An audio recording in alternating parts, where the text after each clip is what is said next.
അപ്പോൾ ഹലോ. അപ്പോൾ ഇന്ന് ഞാൻ നിങ്ങളെ മുന്നിൽ വന്നിട്ടുള്ളത് എന്തിനാണെന്ന് വെച്ചാൽ, നാളെ എനിക്ക് ഏറ്റവും ഇഷ്ടപ്പെട്ട ദിവസമാണ്. എനിക്ക് ഏറ്റവും ഇഷ്ടപ്പെട്ട ഒരു സ്ഥലത്തേക്ക് പോവാണ്. വേറെ എവിടെയല്ല, ഗുരുവായൂരാണ് കേട്ടോ. ഹലോ. അപ്പോൾ നമുക്ക് മെല്ലനെ ഗുരുവായൂർക്ക് വേണ്ട ബാഗ് അങ്ങ് പാക്ക് ചെയ്യാം കേട്ടോ. അപ്പോൾ ഫസ്റ്റ് ഓഫ് ഓൾ പൊതുവേ ഞാൻ യാത്ര പോകുന്നുണ്ട്. നമ്മൾ പ്ലാൻ ചെയ്ത് കഴിഞ്ഞാൽ അതിൻ്റെ ഒരു 2-3 ദിവസം മുന്നേ ഞാൻ എന്ത് ചെയ്യുമെന്ന് വെച്ചാൽ, എൻ്റെ കണ്ണിൽ ഉടക്കുന്ന യാത്രക്ക് ആവശ്യമുള്ള സാധനങ്ങൾ ഒക്കെ ഞാൻ എന്ത് ചെയ്യും, ഇങ്ങനെ നമുക്കൊരു ബെഡ്റൂമുണ്ട് ആരും യൂസ് ചെയ്യാതെ ഇപ്പോൾ. അപ്പോൾ അതെവിടെ ഞാൻ എന്ത് ചെയ്യും, ആ കണ്ണിൽ ഉടക്കുന്ന സംഭവങ്ങളൊക്കെ ആ ബെഡിൽ അങ്ങ് എടുത്ത് വെക്കും. ഈ 2-3 ദിവസം കൊണ്ട് ഞാൻ എല്ലാ യാത്രക്ക് വേണ്ട ഒരു വക സാധനങ്ങളൊക്കെ ഞാൻ അവിടെ ആ ബെഡിൽ കളക്ട് ചെയ്ത് വെക്കും. സോ ദാറ്റ് എനിക്ക് പിന്നെ പെട്ടെന്ന് എനിക്ക് ബാഗ് പാക്ക് ചെയ്യാൻ എളുപ്പമായിരിക്കും. അവിടെ നിന്ന് അങ്ങ് എടുത്ത് വെക്കുക മാത്രം, ഓർഡറിലെടുത്ത് വെക്കുക മാത്രമേ വേണ്ടി വരുള്ളൂ. അപ്പോൾ ആ സെയിം തിങ് തന്നെ ഞാൻ ഇവിടെയും ഫോളോ ചെയ്തിട്ടുണ്ട് കേട്ടോ. ഞാൻ ഓൾറെഡി എല്ലാം നിരത്തിയിട്ടുണ്ട് കടക്കയിൽ. പിന്നെ എടുക്കാതെ കുറച്ച് സാധനങ്ങൾ എടുത്ത് വെച്ചിട്ടുമുണ്ട്. അപ്പോൾ നമുക്ക് വേഗം പാക്ക് ചെയ്യാം. പിന്നെ ഞാൻ ട്രോളിയൊന്നും യൂസ് ചെയ്യുന്നില്ല, കാരണം നമ്മൾ തലശ്ശേരി ടു ഗുരുവായൂർ പോകുന്നു. തലശ്ശേരിയിൽ നിന്ന് ട്രെയിനിലാണ് പോകുന്നത്.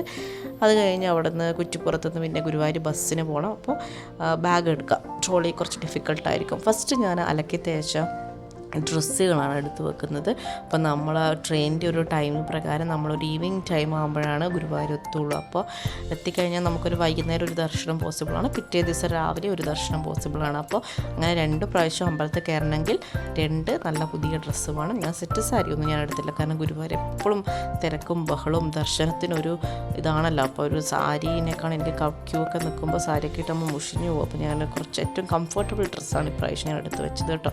അപ്പോൾ ഇത് രാത്രി ഗുരുവായൂർ സ്റ്റേ ചെയ്യുമ്പോൾ ഒറ്റ ദിവസമേ നമ്മൾ സ്റ്റേ ചെയ്യുന്നുള്ളൂ കേട്ടോ. അപ്പോൾ അന്നേ ദിവസത്തേക്കുള്ള നൈറ്റിയും പിന്നെ മോളെ കുറച്ച് ഡ്രസ്സ് ഞാൻ അധികം എടുത്തിട്ടുണ്ട്, പറയാതെ വയ്യ. കാരണം അവൾക്കൊരു വോമിറ്റിംഗ് ഒക്കെ ഉള്ളതാണ്. പിന്നെ കുട്ടികളാണല്ലോ, അപ്പോൾ എന്തെങ്കിലും കാരണം ഡ്രസ്സിൽ എന്തെങ്കിലും കറി മറിക്കോ അല്ല എന്തെങ്കിലും ഒരു ഇൻ കേസ് ഒരു എമർജൻസി വന്നു കഴിഞ്ഞാൽ അപ്പോൾ ഞാൻ കുറച്ചധികം ഡ്രസ്സ് എടുത്തിട്ടുണ്ട്. പിന്നെ ഞാൻ പറഞ്ഞല്ലോ, എൻ്റെ ഫാമിലീൻ്റെ കൂടെയാണ് ഞാൻ പോകുന്നത്. അമ്മയും അച്ഛനും അനിയനും ഒക്കെ ഉണ്ട്, ഭാര്യയൊക്കെ ഉണ്ട്.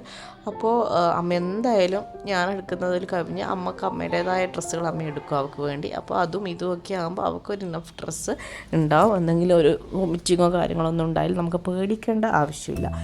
ഇത് ഞാൻ അതിൻ്റെ ഇടയിൽ എന്താ വെച്ചാൽ, നാളെ രാവിലെ ട്രെയിനിൽ പോകുമ്പോൾ തലശ്ശേരിയിൽ നിന്നാണ് ട്രെയിൻ, 9 മണിക്കാണ് രാവിലെ ട്രെയിനിൽ പോകുമ്പോൾ ഇടാനുള്ള ഡ്രസ്സാണ്. അപ്പോൾ രാവിലെ എണീറ്റിട്ട് തിരക്കിൽ ഇതൊന്നും അൾമാരിയിൽ നിന്ന് എടുക്കാനും വെക്കാനും നേരമുണ്ടല്ലോ. അപ്പം തലേ ദിവസമേ അതെന്ത് ചെയ്യുന്നതാണ്, നമ്മൾ ബാഗ് പാക്കിൻ്റെ അടുത്ത് തന്നെ ഞാൻ ആ സംഭവങ്ങൾ സെറ്റ് ചെയ്ത് വെക്കുവാണ്. സോ ദാറ്റ് രാവിലെ എടുത്ത് ഇടുവല്ലേ കൊണ്ട് കുളി കഴിഞ്ഞിട്ട്. പിന്നെ അമ്പലമായതുകൊണ്ട് കുളി നിർബന്ധമാണല്ലോ. അപ്പോൾ നമ്മൾ എന്ത് ചെയ്യുക, തോർത്തും കൂടി എടുത്ത് വെച്ചിട്ടുണ്ട്. 2 തോർത്ത് ഞാൻ എടുത്ത് വെച്ചിട്ടുണ്ട്. അത് ഇനഫാണ് കേട്ടോ. അപ്പോൾ 2 തോർത്തെടുത്ത് വെച്ചു. പിന്നെ ഞാൻ എന്താ എടുക്കുന്നത് വെച്ച് കഴിഞ്ഞാൽ സ്വെറ്റർ എടുത്തു. ഓക്കെ, അതിൻ്റെ കുറേ സ്ഥലം അങ്ങനെ പോയി, കാരണം ഞാൻ ഇവിടുത്തെ തണുപ്പുമായിട്ടാണ് അവിടെ കമ്പയർ ചെയ്ത്. പക്ഷെ എനിക്ക് ഫീൽ ചെയ്തതെന്ന് വെച്ചാൽ അവിടെ തണുപ്പ് വളരെ കുറവ് പോലെയാണ് എനിക്ക് തോന്നിയത്. തണുപ്പേ ഇല്ല ശരിക്കും പറഞ്ഞാൽ. നമ്മുടെ നാട്ടിൽ എന്തൊരു തണുപ്പാണ്. ഞാൻ ഇവിടെ സ്വെറ്ററൊക്കെ ഇട്ട ദിവസങ്ങളുണ്ട്, ചില ദിവസത്തെ തണുപ്പുണ്ട്. പക്ഷേ മൂക്ക് ഞാൻ എന്തായാലും ഹുഡി എടുത്തിട്ടുണ്ട്. അവളെ ഞാൻ കണ്ടിന്യൂസ് ത്രൂ ഔട്ട് ട്രെയിൻ അത് ഇടിപ്പിച്ചു. പക്ഷേ എൻ്റെ സ്വെറ്റർ യൂസ് ചെയ്തില്ല, പക്ഷെ എടുത്തു കേട്ടോ. അപ്പോൾ അത് ആവശ്യം ഉണ്ടായിരുന്നില്ല എന്ന് പിന്നെ തോന്നി. പിന്നെ ഈ ഒരു കവർ, ഇത് അജിയോൻ്റെ കവറാണ്. അപ്പോൾ ഇതിൽ ഞാൻ ഫുള്ളും എൻ്റെ മെഡിസിൻസ് അല്ല കേട്ടോ, എമർജൻസി ആയിട്ട് നമുക്ക് യൂസ് ചെയ്യാൻ പറ്റും പാരസിറ്റമോൾ, പിന്നെ മോളുടെ കടുത്ത പനീൻ്റെയും മൂക്കൊലിപ്പിൻ്റെയും ചുമേൻ്റെ സിറപ്പും പിന്നെ ഒരു ഗ്യാസ് ട്രബിളിൻ്റെ ഒരു പാൻഡപ്രസോളും കൂടി ഞാൻ എടുത്തു. ദൈവം സഹായിച്ച് നമുക്ക് അപ്പോൾ ആ യാത്രയിൽ നമുക്കിതൊന്നും യൂസ് ചെയ്യേണ്ട വന്നില്ല. അതാണ് ഒരു കാര്യം എന്ന് പറയുന്നത്. അപ്പോൾ നെക്സ്റ്റ് വന്നിട്ട് നമ്മൾ ഇനി വെക്കാൻ വേണ്ടി പോകുന്നത് വേറൊന്നുമില്ല, നമ്മൾ സോപ്പ്, ഒരു ബ്രഷ്. ബ്രഷ് താഴെ നിന്ന് എടുക്കണം കേട്ടോ. അപ്പോൾ തൽക്കാലം എൻ്റെ സോപ്പും എൻ്റെ ബ്രഷും ഞാൻ ബാഗിൽ സെറ്റ് ചെയ്ത് വെച്ചു. പിന്നെ കോൾഗേറ്റ് എടുക്കാനില്ല, എന്തായാലും അച്ഛൻ അവർക്ക് വേണ്ടി കൊണ്ടുവരും. അപ്പോൾ ഒന്ന് മതിയല്ലോ, ഇത്രയും കോൾഗേറ്റ് എല്ലാവരും കൊണ്ടുപോകണ്ടല്ലോ. പിന്നെ ഈ ഒരു കവറും, ഇത് അഗെയിൻ ഈ കവറിൽ ഞാൻ എൻ്റെ ചീപ്പ്, പൊട്ട്, അത്യാവശ്യം മേക്കപ്പ് ചെയ്യാനുള്ള സാധനങ്ങൾ അത്രയും ആണ് ഞാൻ ഇതിൽ കരുതിയിട്ടുള്ളത് കേട്ടോ. പൊട്ടുണ്ട്, ചീപ്പുണ്ട്, മേക്കപ്പ് സാധനങ്ങളൊക്കെ ഇതിൽ കരുതിയിട്ടുണ്ട്. എല്ലാം ഞാൻ എടുത്തിട്ടുണ്ട്. അപ്പോൾ വന്നു കഴിഞ്ഞാൽ അങ്ങ് എടുത്ത് വെച്ചാൽ മതിയല്ലോ. അപ്പോൾ ഞാൻ എല്ലാം എടുത്തിട്ടുണ്ട്. ഓക്കെ, അപ്പോൾ അത്രയാണ് മേക്കപ്സിൻ്റെ കാര്യം. പിന്നെ ഞാൻ അതിലെടുക്കാൻ പോകുന്നത് നമ്മൾ ഡ്രസ്സിന് കണക്കായിട്ടുള്ള മാല, വളകൾ, അതുപോലെ തന്നെ കമ്മലുകൾ. അപ്പോൾ ഞാൻ എല്ലാ കമ്മൽ ബോക്സൊക്കെ അങ്ങ് എടുക്കുവാണ്. നോക്കി നോക്കി ഇടാമെന്ന് വിചാരിച്ചിട്ട് അവിടെ നിന്ന് അമ്മേനോടൊക്കെ ചോദിച്ച് ഏതാ രസം എന്നൊക്കെ ചോദിച്ച് ഇടാമെന്ന് വിചാരിച്ചു. അപ്പോൾ മാലകൾ വളകളൊക്കെ കരുതിയിട്ടുണ്ട് കേട്ടോ. അങ്ങനെയൊക്കെ പിന്നെ നമ്മൾ പിന്നെ ഒരു പോക്കറ്റ് സ്പ്രേ ഞാൻ കരുതിയിട്ടുണ്ട്. ഓക്കെ, അപ്പോൾ യാഡ്ലിൻ്റെ പോക്കറ്റ് സ്പ്രേ കൂടി ഞാൻ എടുത്തിട്ടുണ്ട്. അപ്പോൾ അത്രയേ ഉള്ളൂ. അങ്ങനത്തെ മേക്കപ്പ് ഐറ്റംസൊക്കെ ഒരുക്കത്തിനുള്ള സംഭവങ്ങളൊക്കെ അതും സെറ്റായി. ഇനി എന്താ എടുക്കേണ്ടത്? ഈ ഡയറിയും ഈ ബോക്സും. ഇതിൽ ക്രയോൺസാണ്, മോളുടെ ക്രയോൺസാണ്. അവൾക്ക് ഇൻ കേസ് ഒരു മൂഷാട്ട വന്നു കഴിഞ്ഞാൽ ട്രെയിനിൽ നിന്ന് നമുക്ക് കൊടുത്തിട്ടൊന്ന് സമാധാനിപ്പിക്കില്ല. അങ്ങ് വരച്ച് കുറച്ച് സമയം അങ്ങനെ അവൾ സ്പെൻഡ് ചെയ്യുന്ന ഓർത്തു. യൂസ് ചെയ്തു കേട്ടോ, ഒരു പ്രാവശ്യമൊക്കെ യൂസ് ചെയ്തു. വേഗം എത്തുമല്ലോ, നമ്മൾ തലശ്ശേരി ടു ഗുരുവായൂർ അത്ര ദൂരമൊന്നുമില്ല, വേഗം എത്തും. 3 മണിക്കൂർ അങ്ങനെ ഇല്ലോട്ടോ. 9 മണിക്ക് കയറിയപ്പോൾ 11:58 എത്തി നമ്മൾ കുറ്റിപ്പുറം. അപ്പോൾ പിന്നെ ഈ സാധനങ്ങളൊക്കെ വെച്ചപ്പോൾ സെറ്ററും കാര്യങ്ങളൊക്കെ എക്സ്ട്രാ എടുത്തപ്പോൾ എനിക്ക് എന്താ ആ ബാഗ് പറ്റില്ല എന്ന് മനസ്സിലായി. അപ്പോൾ ഞാൻ ഈ ബാഗ് എടുത്തു.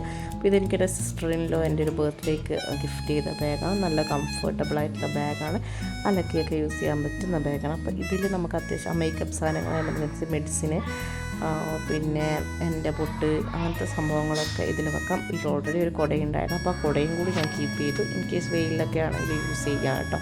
അപ്പോൾ അതും എടുത്ത് വെച്ചു.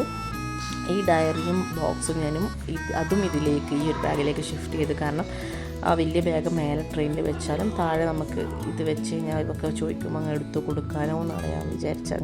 അങ്ങനെ ഞാൻ പ്ലാൻ ചെയ്തത് കേട്ടോ. പിന്നെ ഞാനൊരു സ്റ്റിക്ക് ഷൂട്ട് ചെയ്യാൻ വേണ്ടി സെൽഫി സ്റ്റിക്ക് കൊണ്ടുപോയി. പക്ഷേ എന്തായാലും ഗുരുവായൂരിൻ്റെ ഉള്ളിൽ ഇപ്പോൾ ഹൈക്കോടതിയൊക്കെ പറഞ്ഞതുകൊണ്ട് നമുക്ക് ഷൂട്ടിംഗ് ഒന്നും പോസിബിൾ അല്ല എന്ന് കരുതിയെന്നേ ഉള്ളൂ.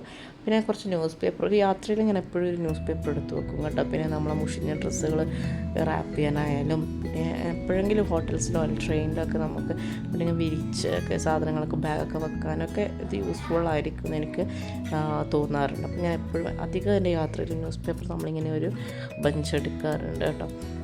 പിന്നെ വേറെ എന്താ പ്രത്യേകിച്ചിട്ട് മറന്നത് ഞാനിങ്ങനെ ആലോചിക്കുന്നത് കേട്ടോ. വേറെ പിന്നെ കുറേ കാര്യങ്ങളുണ്ട് ബെഡ്ഷീറ്റ്, അതാണ് ഞാൻ മറന്നുപോയത്.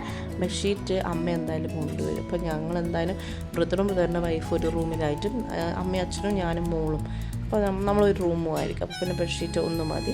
അപ്പോൾ അത്രയാണ് ഞാൻ ഗുരുവായൂർ പോകുമ്പോൾ എൻ്റെ ബാഗ്